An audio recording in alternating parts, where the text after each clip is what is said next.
안녕하세요. 루시나 산부인과 원장 김창원입니다.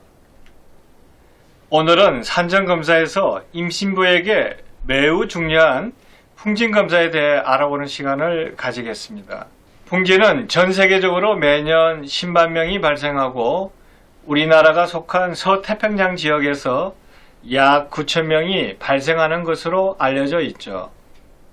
예를 들면 이웃나라 일본에서 2013년도에 대유행해 무려 1만 명이 넘는 감염자가 발생해 비상사태였고 그 이후 매년 줄었다가 다시 2019년도 보도에 의하면 풍진 환자가 1,500명으로 증가한 것으로 되어 있죠.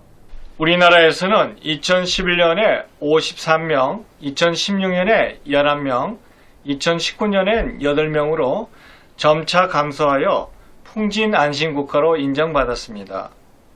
하지만 요즘은 외국인을 거리나 주위에서 자주 보게 되고 해외여행이 자유로워 외국인과의 접촉에 의한 풍진에 걸릴 수도 있죠. 최근 우리나라에선 풍진을 보기 힘들고 생소하여 관심이 덜하지만 임신 중 산모들은 풍진에 대해 관심을 가져야 합니다. 이 예로 비극적인 삶을 살다간 미국 여배우 진티언니의 실화를 소개할까 합니다. 진티언니는 40년도에 할리우드의 대표적인 여배우로 강렬한 이미지와 영화사상 가장 아름다운 미모를 가졌다는 찬사가 있을 정도였고 존 F 케네디 대통령과 로맨스로도 잘 알려져 있죠. 하지만 딸이 선천성 풍진에 걸리게 되면서 비극적인 삶을 살다간 여배우로 미국에서는 잘 알려져 있습니다. 이 이야기는 2016년 TV로 서프라이즈에서 소개되었는데요. 첫 남편이 군인이라 2차 대전에 참전하여 복무 중이었고 이런 남편 때문에 티언니는 임신 중이었지만 미국 위문협회의 주관으로 독일의 위문 공연을 하게 되었습니다. 이 위문 공연에서는 티켓을 산 사람들에 한해 유명 스타와 볼에 키스를 할 수 있는 이벤트를 진행했는데요. 그런데 하필 이 팬 행사에서 풍진에 걸린 여군이 볼에 키스를 하게 되었죠. 그 이후 풍진에 감염되었고 그 사실을 알지 못한 채 티언니는 딸 딜리아를 1.4kg 미숙아로 조산을 하게 되었습니다. 첫째 딸 딜리아는 농아였고 눈은 백내장과 정신지체를 가지고 태어났죠. 풍진이 어디서 걸렸는지 모르고 있다가 티언니 볼에 키스한 여성이 2년 후에 나타나서 자기가 풍진에 걸렸는데도 너무 좋아서 볼에 키스를 했다고 자백을 한 거예요. 이때 티언니는 망연자실했습니다. 그 이후 티언니의 삶은 나락으로 떨어지고 말았습니다. 나중에 우울증으로 정신병원에 입원까지 하였고 자살을 시도하며 삶은 눈물의 연속으로 흡연을 많이 하여 결국은 폐기종으로 사망하였죠. 이처럼 여성의 삶을 송두리째 앗아간 임신 중 풍진 감염에 대한 이야기를 할까 합니다. 우선 풍진은 풍진 바이러스가 공기를 통해 감염되는 질병으로 감기 증세와 비슷하게 오거나 걸렸는지도 모르게 지나갈 수 있습니다. 임신 전이라면 별 문제가 되지 않지만 임신부라면 얘기가 달라지는데요. 임신 초기 풍진에 감염되면 난청, 백내장, 선천성 신장질환, 정신지체, 발달장애 등을 지닌 선천성 기형아 출산 확률이 30에서 50% 정도 되기 때문이죠. 풍진은 풍진 바이러스에 의해 피부 발진, 목의 임파선염이나 몸살 증세를 특징으로 하는 전염성이 높은 질환으로 임신부보다는 태아에게 치명적인 질환입니다. 풍진은 일반적으로 늦가을이나 이른봄 같은 한절기에 가장 발병률이 높은데요. 풍진 바이러스는 다른 감기나 결핵처럼 환자의 입, 코, 기관지에서 나오는 침이나 가래 등 비말로 감염됩니다. 풍진 바이러스에 노출될 경우 감염률은 80%로 생각보다 많이 높은데요. 풍진은 일반인들에게는 감기처럼 저절로 치유되고 문제를 일으키지는 않습니다. 하지만 임신부를 통해 태아에게까지 감염되면 태아 조직을 파괴하게 되어 태아 사망 및 선천성 기형 등 심각한 문제를 일으키게 되죠.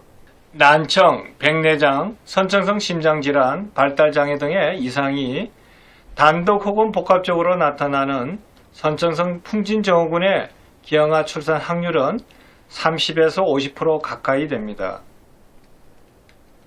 그러므로 임신 전에 풍진 항체 검사를 하여 항체가 없는 경우엔 예방접종을 해서 접종 3개월 이후에 임신을 하는 것이 바람직하죠.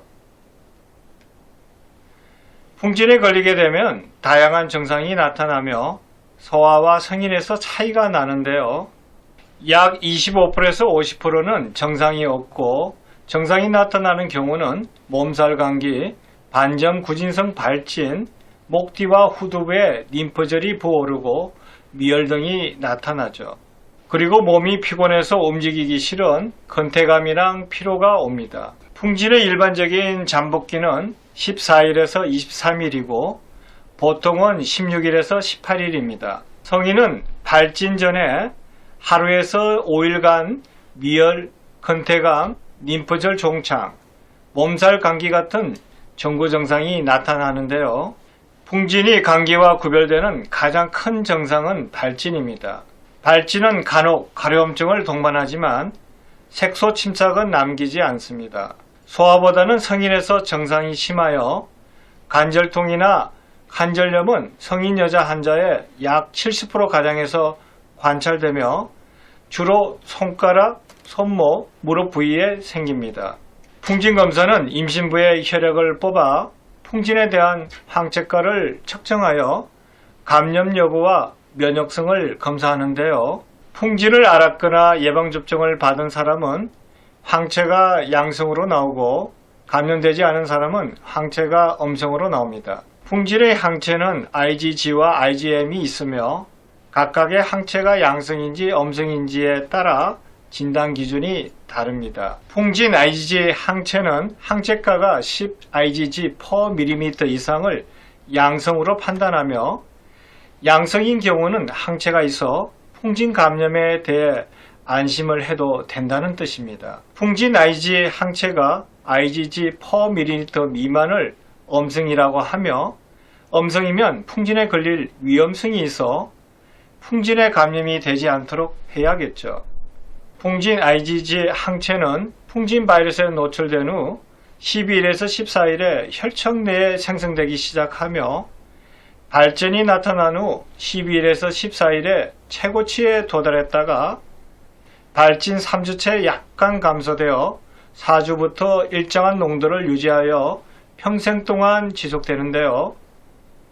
그래서 IgG는 혈액에서 5주 정도 지나야 수치가 제대로 올라오기 때문에 양성으로 나오는 경우엔 최소 5주 전에 풍진에 걸린 것으로 봅니다.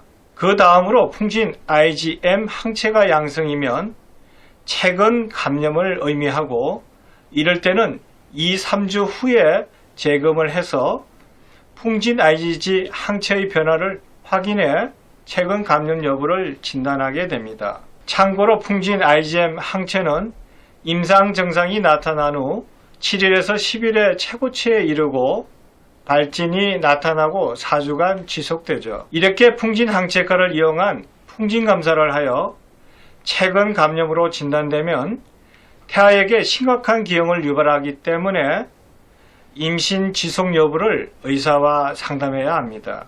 위에서 언급한 증상들인 몸살 감기, 반전 구진성 발진, 목 뒤와 후두부의 림프절 종창 등의 특징적인 임상 증상이 있거나 풍진 환자와의 접촉력이 있다면 풍진 진단 검사를 해야 하는데요. 앞서 말한 풍진 항체 IgG와 IgM 검사 외에도 배양으로 풍진 바이러스를 분리하거나 PCR에 의한 풍진 바이러스 검출을 하여 진단하기도 합니다. 만약 임신 중 풍진 바이러스에 노출되었거나 풍진에 걸린 사람과 접촉이 있어 풍진 검사를 받는 경우라면 풍진에 노출된 지 일주일 이내 발진 증상이 없을 때 혈액 속 풍진 IgG와 IgM의 항원 수치를 검사합니다. 최초 검사 시 풍진 IgG가 엄성인 경우엔 3주에서 4주 후에 다시 검사를 하는데요. 항체가 엄성이거나 항체 역화가 약간 증가한 경우는 풍진 감염이 없는 것이죠. 하지만 IgG 항체 역화가 4배 이상 증가하면 최근의 감염을 의미합니다. 또한 풍진 IgM 항체가 양성이라면 4주 이내 풍진의 최근 감염을 의미하여 전문가와 임신 진행 여부를 상담해야겠죠. 임신부가 임신 첫 3개월 이내에 풍진에 감염이 되면 기형 발생률이 85%로 매우 높게 발생하고 임신 13주에서 20주 사이에는 약 50%에서 태아 기형이 발생합니다. 그러나 임신 20주 이후에는 감염이 되어도 기형 가능성이 매우 낮죠. 임신 초기에 풍진에 걸리면 풍진 바이러스가 태반을 통과하여 태아를 공격하게 되는데요. 태아는 바이러스에 대한 공격을 그대로 받아 몸과 조직이 파괴되고 세포 분열이 중지되어 태아가 사망하거나 기형을 만들게 되는데 이를 선천성 풍진 증후군이라 하죠. 임신 초기에 태아가 풍진에 감염되면 태아 사망, 자궁 내 발육 부전, 난청, 백내장, 선천성 심장질환이 발생할 수 있습니다. 그 외에 간염, 뇌염, 황달, 소두증, 용혈성 빈혈, 신경염, 혈소판 감소증과 자반증 등이 생기죠. 선천성 풍진 증후군 중에서 청각 속실 등 청각 이상의 비율이 60에서 75%로 가장 비율이 높으며 그 다음으로 눈의 이상이 오는데요. 그 비율은 10에서 30%이며 백내장, 녹내장, 소환증, 실명 등이 나타납니다. 또한 심장 이상이 10%에서 20% 있으며 특히 동맥간 개존증, 심실이나 심방결손 등의 선천성 심장기형이 발생합니다. 오늘은 풍진 검사에 대해 알아봤는데 어떠셨나요? 우리나라에서 어렸을 때 맞는 MMR 예방접종을 통해 풍진 감염률은 현저히 낮아져 현재는 풍진 안심국가로 지정되어 매우 다행이죠. 하지만 풍진이 없는 것은 아니므로 임신을 계획하셨다면 사전에 풍진 검사를 진행하여 항체가 있는지 확인하고 없다면 예방접종 3개월 후에 임신을 하도록 권유합니다. 풍진은 최근에 거의 사라져 풍진 감염에 대해 너무 걱정하거나 겁먹을 필요는 없습니다. 그러나 풍진 검사상 풍진 항체가 없는 임신부는 항상 조심을 해야 되겠죠. 풍진은 감염률이 높은데 반해 위생관리와 마스크 착용만으로도 쉽게 예방이 가능한 질병입니다. 그래서 임신 초기에서 임신 5개월까지는 감기 기운이 있는 어린이나 어른, 외국인과의 접촉을 피하고 되도록 외국 여행은 자제해야겠죠. 이처럼 풍진을 예방하려는 마음으로 다른 바이러스나 세균의 감염에도 걸리지 않도록 감염 예방 수칙을 알아두어야 합니다. 아무튼 임신 중에는 본인이나 태아를 위해 감염에 노출되지 않도록 생활 수칙을 정하고 건강한 임신 생활을 하시길 바라며 오늘 강의가 도움이 되었으면 합니다.